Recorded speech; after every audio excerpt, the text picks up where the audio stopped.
Hello, welcome to the Adorama Live Theater in Soho. I'm Steve Scott, and this is the WCBS Conversation. Our guest today is brand new Democratic Congressman Tom Suozzi, who represents New York's 3rd Congressional District on Long Island. Congressman, welcome. Thanks, Steve. Thanks so much for having me today. Let's start with Donald Trump's inauguration because everyone seems to be talking about that. Many of your Democratic House colleagues have said they will skip the event on Friday. Will you be there? I'll be attending. I don't think this is about Tom Suozzi versus Donald Trump. This is about the United States President and the United States Congress. And as President Obama said the other day, you know, there's certain institutions and traditions you don't really want to mess with. And I think this is one of them. This is the peaceful transition of power in our country. I think it's an important institution and tradition in our country. I didn't vote for Donald Trump. I'm going to be watching very carefully about whether he really was teamed up with the Russians. I'm going to be watching very carefully about what happens with the Affordable Care Act and what happens with Latinos and Muslims and everything else. But right now, I don't think the way for me to express myself is to boycott the inauguration. I'll be there. Did you have to wrestle with the decision at all? Dozens of House Democrats have said they'll boycott, especially after the little battle of words that Mr. Trump has had with Congressman Lewis. Well, I think he was very disrespectful to Congressman Lewis. I just was with Congressman Lewis last Thursday. He spoke to freshmen Democrats and Republicans, and I was literally crying like a baby when I listened to him tell his life story. And I think that the president-elect was very disrespectful to him. But it was not a hard decision for me because I very much believe in our system and in our country and in the institutions. And a lot of people have been asking me about it. A lot of Democrats and a lot of people who don't like Trump have been asking me about it.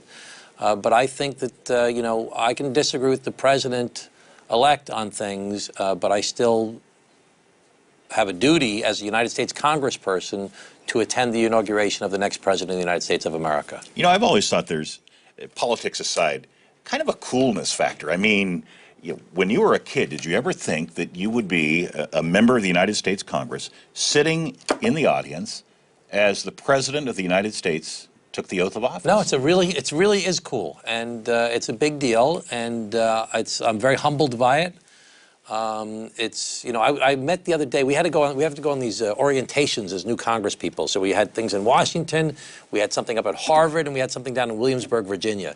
At one of the orientations, we met with the chairman of the Joint Chiefs of Staff. Now that's pretty sobering when you think about the important responsibility that I now have as a congressperson to vote on these very, very weighty matters. I met with the commandant of the Marines and the admiral for the Navy. I mean, this is serious business, and we have to really. You know, one thing we saw in this election is that everybody's sick of politicians. I mean, it's just. I mean, I campaigned on this. I mean, people are just so fed up with nothing getting done. And I did not run for this office to get a job. I ran for this office because I want to do something to actually fix problems and try and make the world a better place to live in.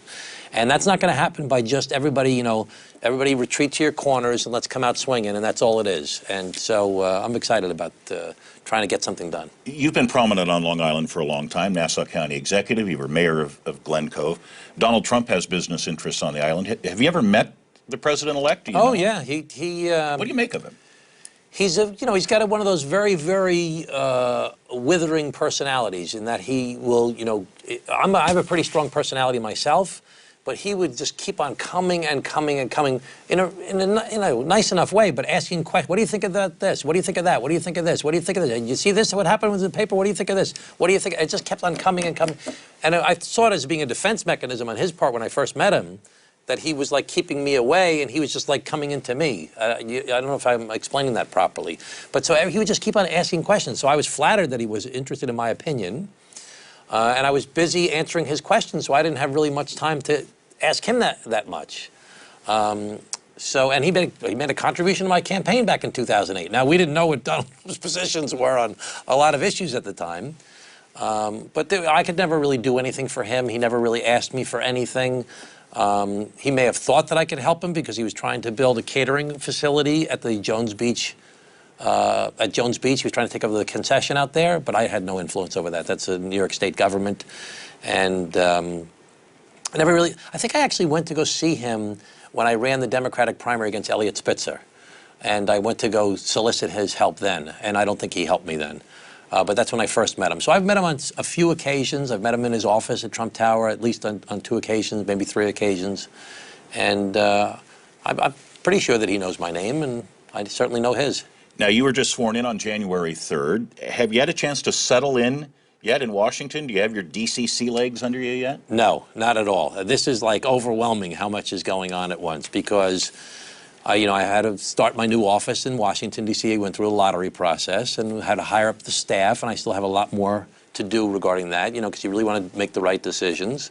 I had to open an office. I'm opening an office in Huntington. I'm going to open a satellite office in Queens.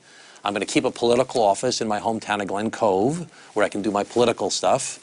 I have to get an apartment in Washington, D.C. All these things that they send these emails out where they talk about all the things you get when you're a congressman. You don't get that stuff.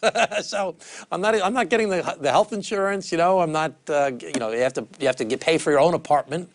I'm going to be rooming with 2 other Congress members. I'm going to be rooming with Jimmy Panetta, who is from California. He's the son of Leon Panetta. And I'm going to be rooming with the guy from New Jersey, Josh Gottheimer. So the 3 of us, as a way to save money, are renting an apartment together. And my chief of staff, whenever he comes down, is going to sleep in my walk-in closet. So we're trying to save some money. You mentioned your office in D.C. We've always heard that freshman members of the minority party are stuck down in the basement somewhere between the boiler and the broom closet.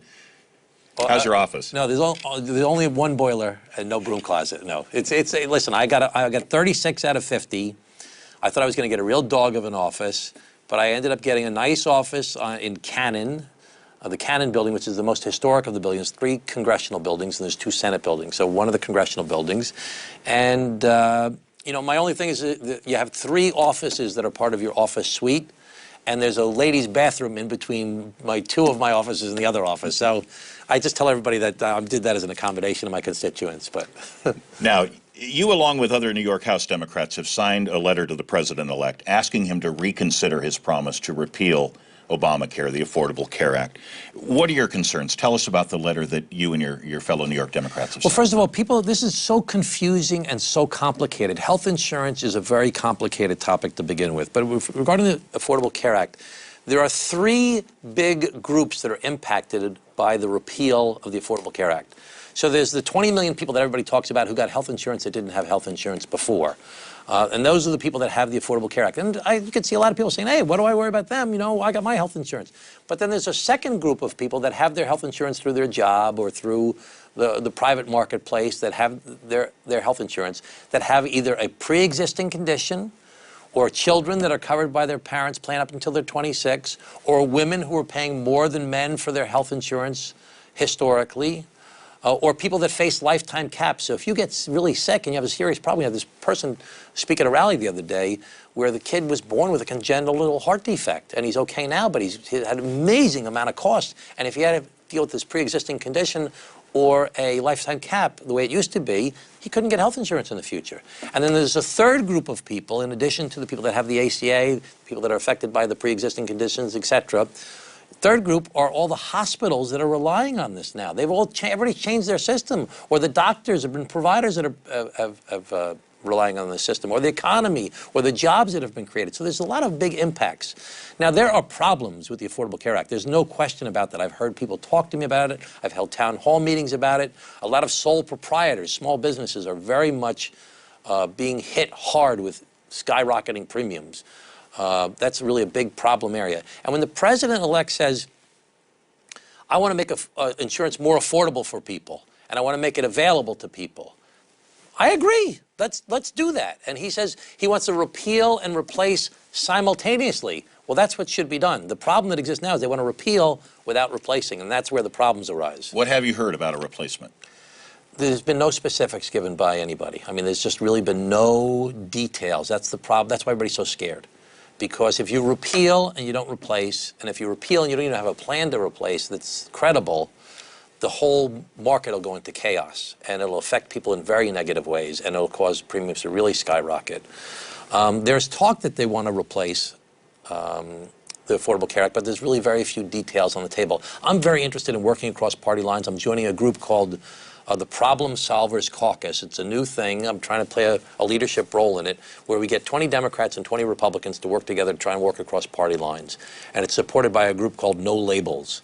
And this is a new thing in the country, and I'm really interested in doing that. I want to try and work together with Democrats and Republicans. As long as they're people of goodwill who want to actually help people, let's work together to figure out how to solve problems.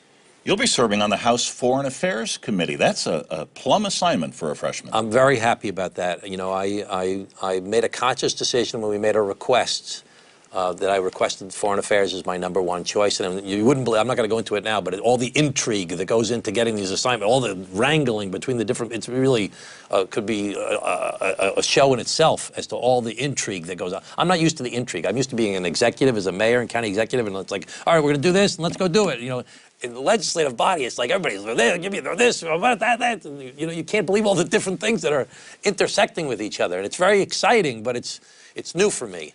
But I'm very excited about Foreign Affairs. I'm going to have our first organizational meeting next week, so I'll find out what my subcommittees are. I'm going to try and get the Middle East, but I don't know if I'm going to get that or not, so I have to wait and see what happens. I've also requested Armed Services, and that's in the middle of a bunch of intrigue right now, so I'm willing to find out about that. I don't know if I'll get it or not. But I figured, you know, I have a lot of local government experience. I certainly understand as mayor, as county executive, I ran for governor, what's going on domestically. This was an opportunity for me to really take my knowledge and expand it. You know, I don't want to get too wonkish, but we live in a changing world. Where do you see America's standing and role in this changing world? That is such a great question. I'm reading a book right now by Tom Friedman called Thanks for Being Late. And he makes a point in the book that, you know, when it was United States versus the Soviet Union, you had a lot of average countries that didn't have very good government, that the government of the United States or the Soviet Union were propping up because they wanted them to stay on their side. And that kept a lot of stability in the world.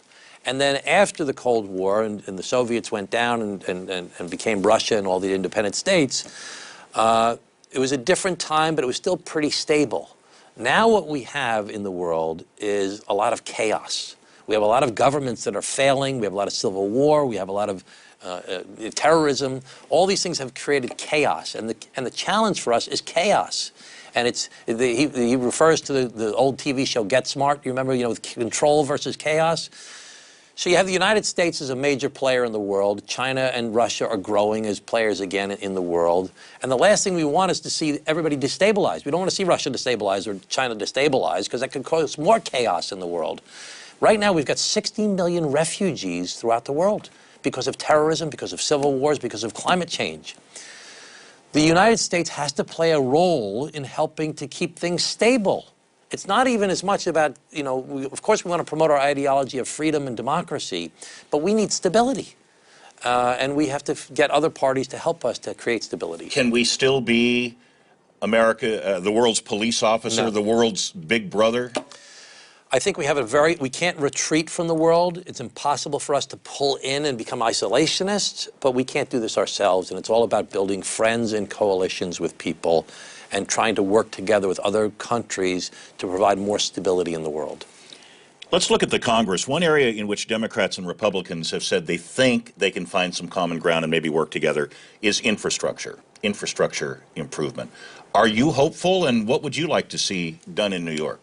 You know, this is very big to me. I mean, as a local official, I certainly understand the issues of roads and bridges and sewers and water and certainly airports, and infrastructure is so important. We're way behind in our country. We haven't invested in infrastructure in our country. We've got a big problem, which I'm surprised more people don't talk about it, is today we spend $3 on Social Security, Medicaid, and Medicare versus $1 of new investment.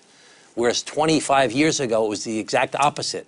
We spent $1 on those programs and $3 on investment. We have to figure out how to address the serious financial problem we face in the country today. I'd like to see a massive infrastructure program, doing something with corporate tax reform and getting the money that's offshore outside of the United States back into America and bringing in those new tax dollars that can be invested in improving our infrastructure in our country. I have interest not only because of that experience, I also worked for Lazard, which is like an investment banking firm that did advisory work where we looked at public-private partnerships. It's very challenging to do in the United States of America. I can't go into that whole, it's a long conversation, but it's Governments are unlikely to get advisors that they're going to pay $1 million to tell them how to do something. I wouldn't have done it when I was mayor or county executive, but having been in the private sector now, you need to understand who are the people that would invest in public-private partnerships, who are the people that have the ability to do this type of work. And you have to figure out how you can take advantage of the spread between how much you can borrow money for in the private sector versus how much you can borrow money for, which is cheaper in the public sector. I was going to ask you, infrastructure projects can be very expensive. Here you are 2 weeks on the job, and I'm going to ask you about taxing. I mean, New Jersey just raised its gasoline tax 23 cents a gallon to help the infrastructure trust fund. Do we perhaps need some sort of taxes, whether they're user taxes or some sort of tax increase to pay for infrastructure? Well, I don't think there's any appetite for that right now. I mean, I don't think this president is going to be increasing taxes, and I don't think there's an opportunity to do anything like that in Congress. And I quite frankly believe that for our region, for my congressional district specifically, but for New York State and New Jersey and the tri-state area, we're net donors to the federal government. When we increase our income taxes, we're doing a disservice to our region, because we're paying much more into the federal government than we get back. And we're investing in other states like North Carolina and South Carolina and Florida and Arizona, where everybody's leaving us to go live, and we're subsidizing them to beat us. So we have to relook at our whole tax policy. I'm not in favor of income tax increases. Even though I'm a Democrat, I don't think it's a good idea. The gasoline tax is, makes a lot of sense. I understand why it makes a lot of sense, but it's been the kiss of death in politics since the last time the gas tax was raised at the federal level. So I don't think there's any short-term hope for that. I think that we should be looking at figuring out how to get these trillions of dollars of money that is kept offshore in other countries out of America because of our corporate tax rate is so high, and provide some sort of amnesty program. And people say, well, then they're going to just do it. Well, we need the money. So bring the money back into America, so we can bring the taxes from that money back to the federal government and specifically earmark a large chunk of that money for infrastructure projects. And the rest of it would be great if they could put it for debt retirement. It sounds a little like what the president-elect has said. Bring the jobs back, bring the tax revenue back to this country. Listen, anybody who disagrees with the ideas of making insurance more affordable, of creating more jobs for manufacturing, of making taxes reasonable, those are all great ideas. We just need a little bit more meat on the bone and specifics, and a little bit less of this confrontational way of governing to figure out how to actually accomplish these things. So again, I'm looking at President Obama, who said, we want this president to succeed, because if he succeeds, we succeed. Now, I'm getting worried about, again, this confrontational style that's continuing, like the thing with John Lewis that you referenced earlier. I'm getting worried about some of the appointments that are being made that seem so extreme, but I am still committed to working across party lines, to working with the president-elect, to working with my colleagues on the Republican side of the aisle to figure out how to actually get things done to make people's lives better. I know a longtime priority for you throughout your career on Long Island has been affordable housing for younger people. Has Long Island, America's first suburbia, priced out young families? And what can we do about it? Well, I've been talking about this for 20 years, literally 20 years, and it's happening. It's starting to happen on Long Island, that developers and governments are working together to build apartments in downtown areas around train stations. I call them cool downtowns, where you have to create rental housing. Westchester has 40% of its housing stock as rental housing. Nassau County, 15% of its housing stock is rental housing. So we need to create apartments for young people in downtown areas where it's fun. It's more expensive to live in Manhattan than it is to live on Long Island, so it's not just about affordability.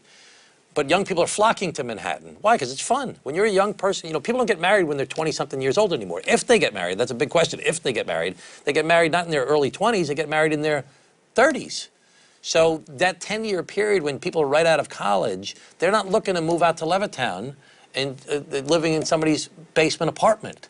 You've got to create environments in downtowns, that's what they call them, cool downtowns, that are fun, where there's restaurants and bars, where there's a place to work, an office building, and there's an apartment building near a train station, so you can go into Manhattan or go into Brooklyn or go somewhere else if you want to, and create environments that young people want to be in today's world. Sounds like a nice infrastructure project, sort of. Yeah, let's promote cool downtowns.